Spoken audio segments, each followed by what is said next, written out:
Chapter 30. So your great, how many greats, grandmother? Brand asked. 6, Aveny said, snuggling deeper into the crook of his arm and gazing out across the protected inlet of Dead Man's Cove. Rhinoc. Brand nodded. So Rhinoc wants you to return the skin to her, even though she died like 60 years ago. Aveny nodded. And she was already like 200 years old when she died, Brand asked. I think so, Aveny confirmed. It's hard to say for sure. She always looked young, but she had to be well over a century. When Muran, or Mary Catherine, died, she was an old white-haired lady, but Rhinoc still looked young. The whole Selkie thing, I think longevity is part of it. I always figured you'd outlive me, Brand said with a smile. She is dead now, though, right? He asked. Apparently. Maybe she'll act like it and give you a little peace now, he posed. Aveny felt strangely sad at the thought. She reached into her pocket and pulled out the original stone, un cloc costanta. She'd found it at the Sound, hidden among the multitude of rocks along the shoreline the night her transformation was complete. She smiled at the memory and rolled it between her fingers, relishing its soft polish. The wind whipped through the trees above, but all was still and quiet in the alcove. They could only just hear Luca, Brecken, and Tally hauling driftwood industriously behind them. Aveny glanced back, confirming they were exactly where she'd commanded them to be, but she no longer feared for them in the sea. She knew the keen awareness that now accompanied their condition. She also felt the material and psychic bond stretched between them. They'd never be lost again. Slowly, Aveny stood, pulling the skin from her backpack as she went. She ran her hands over its soft, furry surface, lifted it to her nose, and inhaled its scent. Then she hugged it tightly to her chest and strode purposefully toward the sea. I'm ready, she said aloud. And then Rhinoc was there, standing just inside her mind.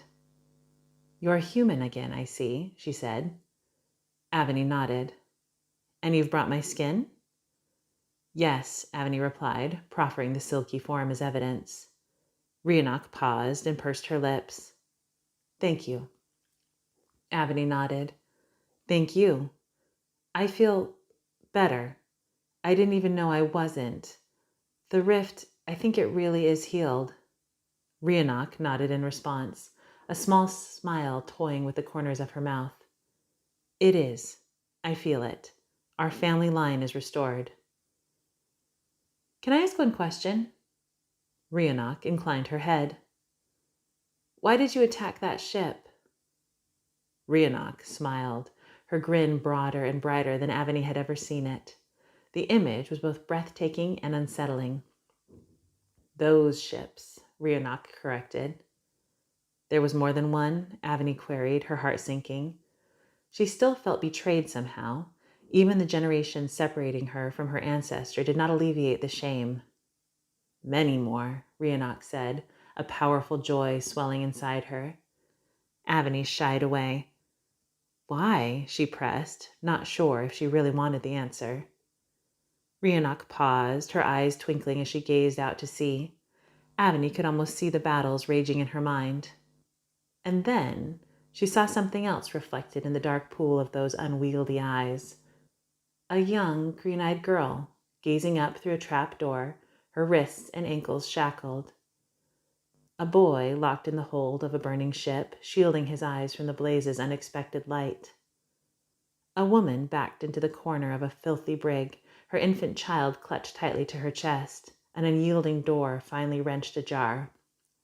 In each, the expression of terror melting into relief, into the joy of salvation. Almost since the beginning, Rhinoc intoned, our people have been peaceful. We dislike conflict, she grimaced. We are much more comfortable being victims than victors. Her face smoothed. I was not. Aveny could see the memories unraveling in Rhinoc's eyes as she spoke. The sapiens, human beings, are conquerors, she continued. They lay claim to all. Anything they cannot use or tame, they annihilate. When they first sent ships out into the sea, they came back loaded with seal pelts. Whole colonies were decimated. Then, one netted and killed a Selkie. The flames of their greed and power lust were stoked. More ships followed, this time specifically searching for the most desirable prey. They slaughtered millions of seals and sea lions in their quest to find us, and sometimes they did. Those they captured were killed, experimented on, sold into bondage for amusement and profiteering, and much worse. Our people fled, disappearing further and further into the far reaches of this planet. They followed everywhere we went, finding those that hid, until I found them. You attacked them to save your people? Aveny asked, her heart lifting. Rhiannoch raised her chin, her face alive with power. I did, she said, although I was not without mercy. Like I said, I never stopped a man from throwing himself into the sea. She smirked at the thought. Why didn't you just tell Mary Catherine, Muran? Rhiannoch sighed, gazing into the lapping cerulean waters. Aveny thought she saw a solitary tear brimming on the black rim of her eye. It was too late. The act was done. There was no going back. Rhiannoch smiled ruefully and whispered, She took great risks to find me in the beginning. The joy of our reunion was infinite. But when she saw the battle, it confirmed what she had long been taught to believe, that our family's heritage was an abomination, a sin against the God of her father. She felt betrayed by me, by our people, by her own nature. She was filled with rage. She acted before I could reach her, and then there was no turning back. Rhiannoch's eyes skimmed the horizon, as if still searching for an answer to the past. Her anger healed over time. She built a life for herself, but there was no undoing what had been done. Not then. So I left her to the life she chose. Undisturbed peace was the only gift I had left to give. If only. Rhiannoch sighed and evaporated into glittering mist. The gentle waves lapping softly against the shore hesitated, surged forward, and encircled Aveny's feet in a great rush of foamy teal. As she lowered the skin gently into the surf, she felt a chorus of voices rising up to receive it, the great host of her ancestors, all individual beads strung together on a strand of which she and her family were now part.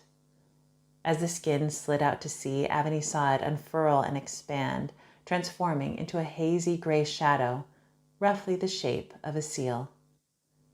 Thank you, Rhiannoch, she called into the expanse. The form rose gently on the tide, then dove down and dissipated into the dark beyond. Aveny didn't have all the answers, but she felt confident, perhaps for the first time ever, that the answers would come. She glanced over her shoulder and smiled at Brand, Luca, Brecken, and Tally playing happily on the shore. Aveny found herself deeply aware of the solid ground beneath her feet. She inhaled, and the atmosphere felt full and hearty in her lungs. A revitalizing scent of salted evergreen sashayed past her nose, and she felt a wild invigoration welling inside her. She didn't hesitate. She locked eyes with Brand, casting him a wide-mouthed grin. He smiled easily back. Then she leapt forward and dove headfirst into the sea, transforming effortlessly as she went. For the first time, she felt whole, full in the knowledge of who she was and ready for whatever was yet to come.